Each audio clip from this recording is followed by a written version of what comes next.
Being a dropper is the worst nightmare of a NEET aspirant. So hello everyone and welcome back to my channel. My name is Nancy. I'm a third year MBBS student. In this video we are going to talk about how it actually feels to be a dropper. So you could be anyone. आपने हो सकता है 12th के बाद में drop लिया हो, your first drop, second drop, third drop, कुछ भी हो सकता है. But the feeling actually remains the same. You feel dumb.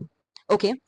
So in this video, I'm going to talk about what are you feeling right now, how to cope up with that feeling, and what things you don't have to think right now. Okay, जो आपको छोड़नी है इस drop year को एक success बनाने के लिए, बिकॉज हमने ये साल जो है you have to think positive. That's what I want to tell you by video कि हमें इसको एज एन अपॉर्चुनिटी देखना है, हमें एक ड्रॉबैक की तरह नहीं देखना है. For example, you must be feeling low. Okay, self doubt बहुत ज्यादा होगा, आप खुद को डाउट कर रहे हैं, लोग आपको डाउट कर रहे हैं, लेकिन एट द एंड हमें ये चाहिए कि नेक्स्ट ईयर जब आप नीट 2026 का एग्जाम देंगे तो the result should be in your favour. Okay, कुछ चीजें हैं जो कि मैं इस वीडियो के मीडियम से बताना चाहती हूँ कि जो आपको सीखना है, समझना है. पहली बात तो अलग अलग टाइप के बच्चे होंगे, ठीक है. किसी ने पिछली बार थोड़ी मेहनत करी होगी, किसी ने और ज्यादा मेहनत करी होगी, किसी ने बहुत मेहनत की होगी और किसी ने तो अपना 100% ही दे दिया होगा. जिसने 100% दिया था तो उसको ऑलरेडी कॉलेज मिल गया होगा, उसकी बहुत अच्छी रैंक आई होगी, जो कि हमें करना है नेक्स्ट ईयर. हमें अपनी जो परसेंटेज आपको बहुत अच्छे तरीके से पता है, आपने कितनी मेहनत की थी, ठीक है. हो सकता है आपके कुछ डाउट्स क्लियर ना हो, ठीक है, आपने बहुत मेहनत करी कॉन्सेप्ट्स को समझने की, बट नहीं समझ पाए, तो हमारे पास ये साल है. You don't have to compare yourself with anybody because comparison is the thief of choice. समझ में आई? हमें इस साल सबसे पहले तो सेल्फ डाउट में बिल्कुल नहीं आना है, खुद कॉन्फिडेंट रहना है. हमने ये साल खुद के लिए दिया है, बिकॉज अगर आप ये मान के चलिए कि अगर आप एक साल का ब्रेक नहीं लेते, अगर आप खुद को एक साल नहीं देते, तो शायद आप सारी जिंदगी इस चीज के बारे में सोचते रहते कि यार काश मैं अगर एक साल और देके देखता खुद को, तो क्या पता मेरा कुछ हो जाता.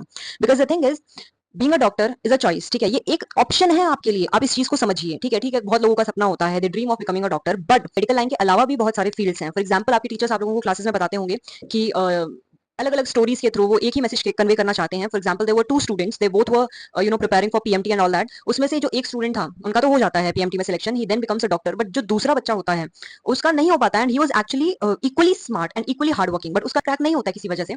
तो वो क्या करता है, वो उस चीज को छोड़ देता है एक बार के लिए, ठीक है, कि if this is not meant for me then I am dropping it and I am trying my luck in some another fields. Because होता है यार, हम लोगों का भी सिर्फ एक सपना नहीं होता है. यूपीएससी, एसएससी, बहुत सारे एग्जाम्स है ना. इसको the end of your life मत समझिए. बहुत लोग होते हैं बहुत ज्यादा डिप्रेशन में चले जाते हैं लास्ट में. आप जब ये करोगे ना तो आपको समझ में आएगा कि every job is equally valuable. Okay, and look at your interest also. तो जो उन दो बच्चों का एग्जाम्पल था वो यही था कि एक डॉक्टर लग जाता है और दूसरा बच्चा उस चीज को ड्रॉप देके नीट से एग्जिट करके तैयारी करता है, and he becomes a DSP. So the thing is, you don't have to compare yourself in anybody, you are the best. Okay, हमें इस साल अपना 100% देना है. होता है तो बहुत अच्छा है, और यार जब 100% देंगे तो क्यों नहीं होगा, सोचने वाली बात है. आपके बहुत सारे जो क्लासमेट्स थे वो अभी कॉलेज में होंगे, ठीक है. अगर नॉन मेडिकल बैकग्राउंड से हैं तो वो कुछ और कोर्सेज कर रहे होंगे, उनका कोर्स 3 साल का होता है और हमारा कोर्स 5.5 साल का. तो मतलब अगर तुम साथ में भी एंटर करोगे तो वो लोग पहले पास आउट हो जाएंगे और हम बाद में होंगे. देखिए, अगर आप इस बार अपना एग्जाम देते, फॉर एग्जाम्पल एक बार के लिए सोच लो कि तुम्हें कोई एवरेज थर्ड टायर कॉलेज मिल जाता तुम्हारे एरिया का, ओके, और वही तुम अगर एक साल खुद को दो, प्रिपरेशन करो, और तुम्हें एक बहुत अच्छा मतलब एक मेट्रो सिटी में या अपने ही एरिया का कोई फर्स्ट टायर कॉलेज मिल जाए, तो आगे तुम देखो ना, ये लॉन्ग टर्म बेनिफिट है. तुम्हें वहां पे 5.5 साल लगाने हैं, काफी लंबा टाइम है. तुम्हारे नाम के साथ उस कॉलेज का नाम जुड़ेगा for your entire life time, ठीक है. तो कोई प्रॉब्लम नहीं है. इस चीज को एक सेटबैक की तरह मत देखो. जब तक तुम इसे एक अपॉर्चुनिटी की तरह नहीं लोगे, तब तक ये टाइम जो है वो वर्थ होगा ही नहीं. ओके, इसके बाद में एक प्लान, हमें एक प्लान बनाना होगा अपने दिमाग में और उसको एग्जीक्यूट करना होगा. देखिए, ये जो हम लोग करते हैं ना कि एक पेपर लेके उसमें टाइम टेबल बना लिया और वो फॉलो करने की कोशिश करें, तो एक कंसिस्टेंसी बनाने की कोशिश करनी है इस साल. I don't know last year आपने कैसे प्रिपेयर किया है.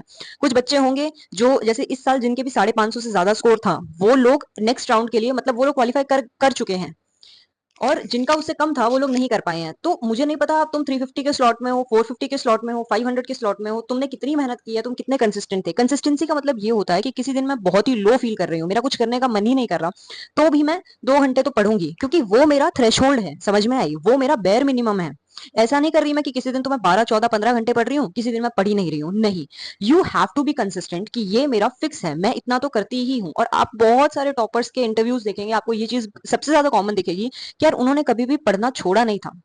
ओके, वो ऐसा ज्यादा कम थोड़ा बहुत चलता है, बट एक होती है ना एक जील, उसको अपना रूटीन बना लो. For example, eating, sleeping, taking a bath, it's all part of our routine. तो उसी तरीके से ये मेरा काम है कि मैं 2 घंटे इस चीज को दूंगा या दूंगी, तो देना ही है, वो करना ही है. ओके, इसके बाद में जो है, अपनी गलतियां जो है उसको आप लोग खुद, हम लोग खुद उन पे पर्दा डाल देते हैं, ठीक है. हम अगर कोशिश करें तो हमें वो गलतियां दिख सकती हैं, बट हम खुद जान करके उनको छुपा लेते हैं. समझ में आई? फॉर एग्जाम्पल, अभी बहुत सारे बच्चे टेस्ट देंगे, 45 क्वेश्चन उसमें से उठ के आएंगे. जैसे ही आपने टेस्ट चेक करने की बारी आएगी ना, तो आप लोग क्या देखोगे, अरे वाह यार, 45 में से 40 क्वेश्चन सही है, सिर्फ 5 ही गलत हैं.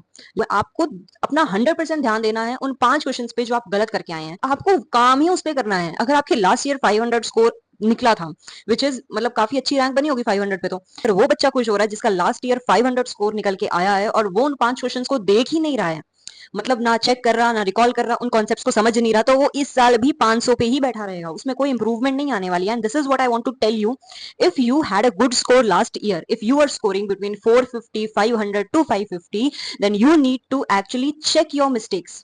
आपको अपने प्लस को नहीं देखना है, जो तुम्हें आता है वो तुम्हें आता ही, मेनली तुम्हें क्या नहीं आता है तुम्हें वो समझ में आना चाहिए। भी प्रेफर कि आप लोग का अगर पिछले साल अच्छा स्कोर रहा था, आपने मेहनत की थी थोड़ी बहुत भी, तो इस बार 50 से 70% या 80% पर मत जाइए, आप 100% की तरफ जाने का ट्राई करिए। आप अभी मतलब उस मीटर को जो है वो इस तरीके से फ्लक्चुएट मत करवाइए, आप उसको एक कांस्टेंट बार पे रखिए। समझ में आया? ये इतना फ्लक्चुएशन नॉर्मल है। अगर आपका ये फ्लक्चुएशन आ रहा है तो बहुत प्रॉब्लमेटिक हो सकता है वो इन फ्यूचर। आपको अपनी गलतियों से सीखना है। समझ में आई? अगर मेरे टेस्ट में जो क्वेश्चन सही हो रहे हैं मुझे उन चीज की खुशी है, लेकिन जो गलत हो रहे हैं मैं उस कॉन्सेप्ट को जीरो से पढ़ना शुरू करूंगी। बहुत सारे ड्रॉपर्स का मैंने ये माइंडसेट देखा है, मान लो कोई थर्ड ईयर ड्रॉपर है, उसको लगता है मैं तो महारथी हूँ, तो ड्रॉप पे ड्रॉप इसलिए ले रहा है। पहली बात तो कोई बच्चा देखिए जिसके अगर कोई 150 नंबर बने हैं ना, तो वो बच्चा ड्रॉप नहीं लेगा, वो कुछ और सोचेगा कि मेरे बस का नहीं है। अगर सेकंड ड्रॉप में भी 150 नंबर आ रहे हैं ना उसके, तो आई एक्चुअली सजेस्ट कि उसको कोई और फील्ड उठाना चाहिए। भी अगर आपका एक नॉर्मल सा स्कोर, एक डिसेंट सा स्कोर, बहुत सारे ड्रॉपर्स ऐसे होते हैं जो कि मार्जिन से थोड़ा सा पीछे रह जाते हैं हर साल। ऐसा क्यों होता है? क्योंकि वो अपनी गलतियों को देखना ही नहीं चाहते हैं, वो वही गलती दोबारा कर देते हैं। तो आपको ये चीज नहीं करनी है, आपको किसी से भी अपना कंपैरिजन करके नहीं चलना है। ओके, अभी बहुत सारे होते हैं क्लास टॉपर्स यार, हर स्ट्रीम में हर जगह यही होता है कि जो एवरेज सा बच्चा दिखता है ना, जैसा लग रहा है यार एवरेज सा है, वो लास्ट में टॉप मार जाता है, और जो ऐसा लगता है कि यार ये तो टॉपर है, वो एंजाइटी में इतने क्वेश्चंस गलत करता है कि क्या कहना उस चीज का। अभी जो नीट का एग्जाम हुआ था उसमें फिजिक्स का सेक्शन बहुत टफ आया था।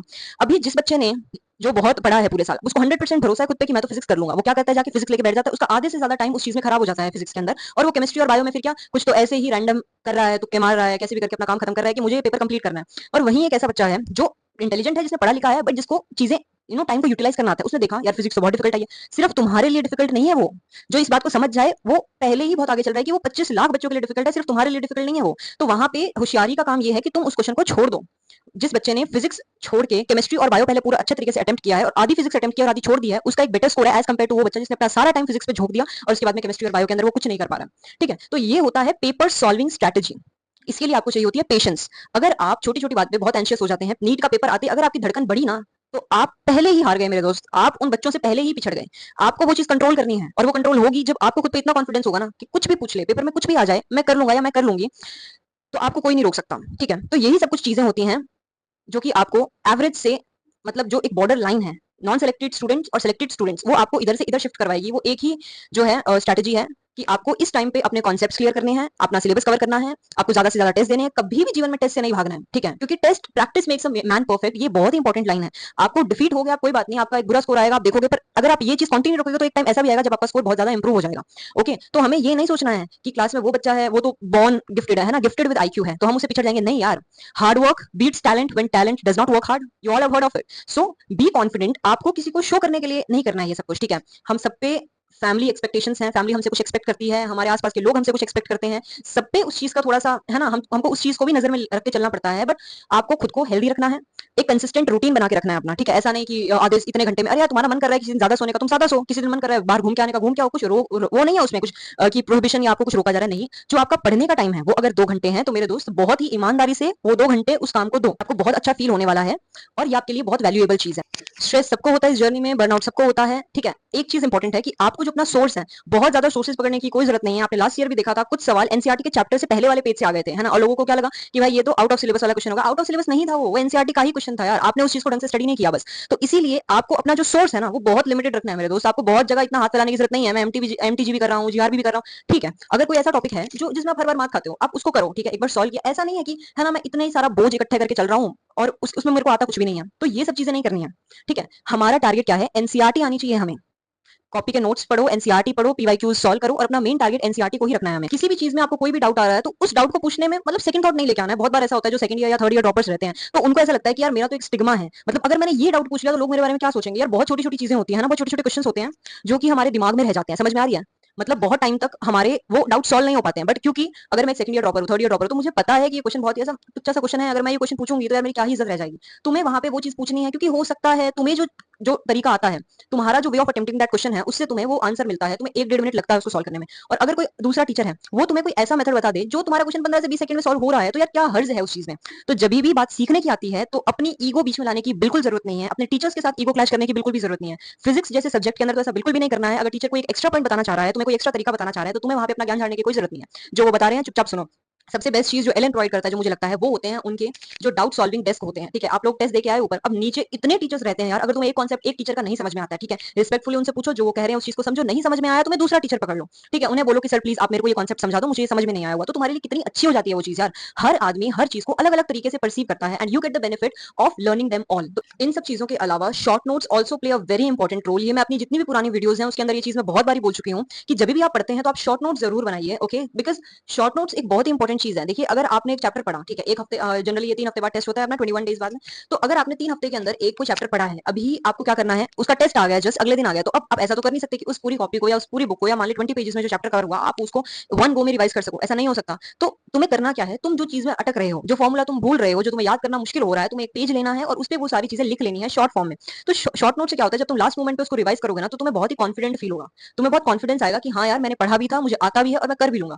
ठीक है, तो इसी तरीके से आपको अपना सोर्स है वो लिमिटेड रखना है, मेनली एनसीईआरटी पे ही फोकस करना है, साइड बुक्स रखनी है आपकी मर्जी है टोटली, बट ऐसा नहीं है कि मेरे से ये नहीं हो रहा, मेरे से वो नहीं हो रहा। ठीक है, अपना एकदम कंसाइज सोर्स रखना है और वो अप टू डेट रखना है कि मैं ऐसा कभी भी मेरा मन करा मैंने रिवाइज कर लिया और वो टॉपिक मुझे आता है। पुराने टॉपिक्स को छोड़ना नहीं है, अगर नए टॉपिक्स कर रहे हो तो साथ ही साथ उनके लिए भी टाइम निकालो। समझ में आई? और ये शॉर्ट नोट्स वाला काम जो है वो करते रहो, टेस्ट से भागना नहीं है, टेस्ट स्किप नहीं करने आने वाले टाइम के अंदर, और अपने जो नेगेटिव्स हैं उनको अच्छे तरीके से एनालाइज करना है आपको। ओके, मॉर्निंग स्टडी करनी है, नाइट स्टडी करनी है, वो टोटली आपकी चॉइस है, दोनों ही बेस्ट है, दोनों में कोई प्रॉब्लम नहीं है। अपने आसपास एक अच्छे फ्रेंड्स का सर्कल रखना है, और अगर आपके पास वो नहीं है तो better to stay alone rather than with a bad company. Okay, you should have your priorities sorted, और जिसकी सेम प्रायोरिटीज हैं आप उसके साथ ही रहिए। मेरे टोटल जो मेरा एलएन के अंदर एक्सपीरियंस था, उसके अंदर मेरा कोई ऐसा खास दोस्त नहीं था कि भाई मेरी सीट फिक्स है, मेरी एक सीट की एसी के जस्ट नीचे बैठना है मुझे, क्योंकि मुझे ठंड लगती है, तो मैं वहां पे बैठूंगी तो मुझे कोई हवा नहीं आएगी चारों तरफ से।